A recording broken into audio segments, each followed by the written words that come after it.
Hi everyone, welcome to Trieu Talk number 17.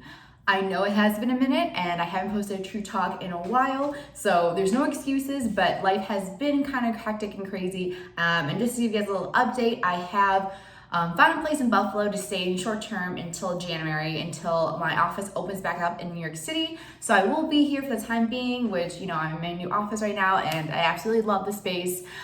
So I'm super excited about that. And I am starting, or already started, a new position at Geometry Global, which is a marketing agency, and I will be working on experiential marketing efforts for a global client. So I'm super excited because you guys know, obviously, I'm super very passionate about this niche of marketing, and I'm so pumped to get into it and dive in.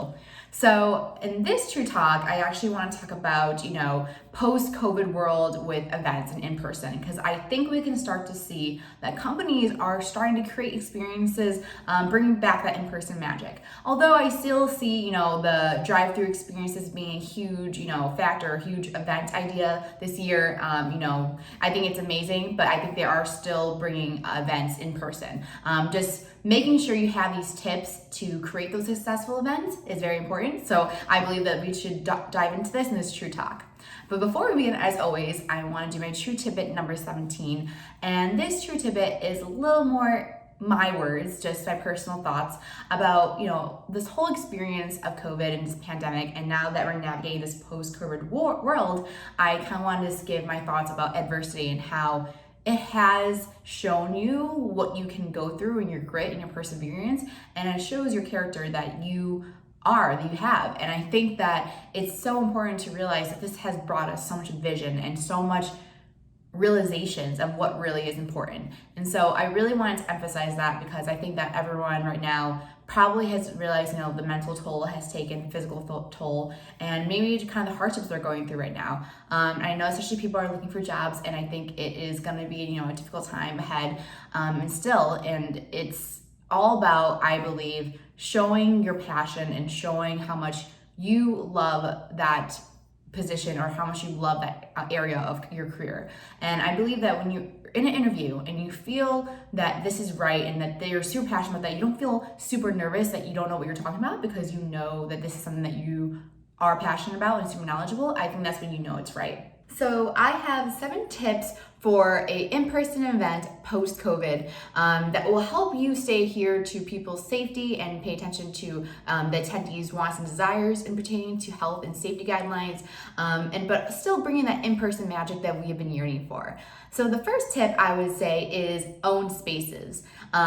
Implementing own spaces in your event. And what I mean by that is, if you guys have experienced, maybe you guys have seen already, going to a bar, there are actually a lot of dividers now at the bar, separating individuals, and so they have their own designated space. So taking this ideology and implementing it in events where you actually assign spaces to attendees and they will own that specific space for that duration of the event. So I'm sure you guys know or have seen this at restaurants where they have tables blocked off that you're not allowed to sit at, so then it can maintain social distancing.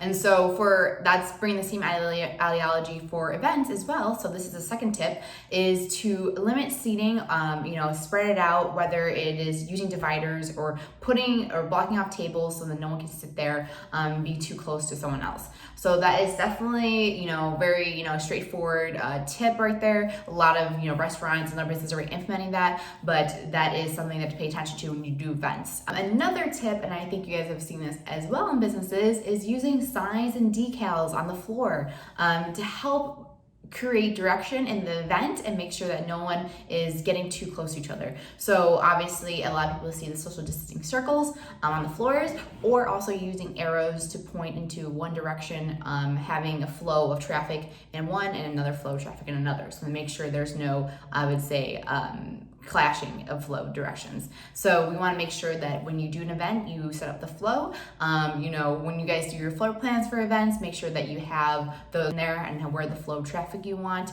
And exactly, so that will definitely create, again, a more safe environment for everyone. The fourth tip I would say is creating a warm environment. So I think that, now that we're socially distanced and adding all these guidelines, it's kind of hard to feel, I would say, in a warm environment, feel like a welcoming environment.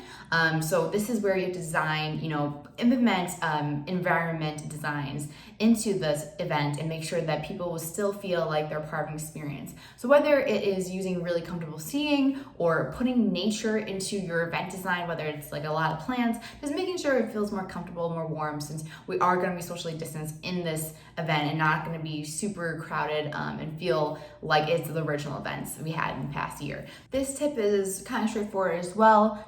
Stay appraised on local health guidelines. A lot of local governments are, changing and shifting social distancing rules in every state, like every day. So making sure you're appraised on your local government website and making sure that you have the right guidelines. So obviously you don't want to interfere with any rules. So make sure that you are staying on top of that. The sixth tip, which is adhering to about event planning as well, is to make sure you plan out your event flow, your event details.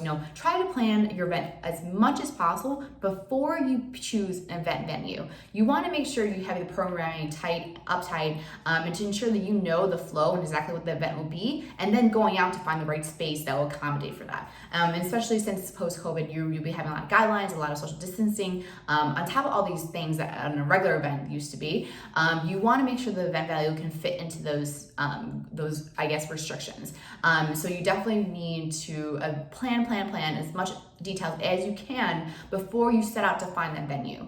And so the last tip, which is actually related to this as well, is that we need more space during this post-COVID world for events. So you will need to find a venue that has way more space.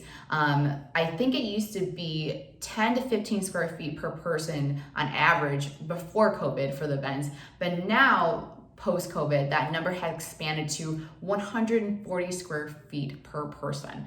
And so this is something you should remember. And again, that's why I say you need to plan out your event details all before you actually choose your venue. So that is quick 7 tips that I believe you guys should remember and, before you start planning your in-person event during these times. And so I really hope that brought some value to you guys, and I hope to talk to you guys soon.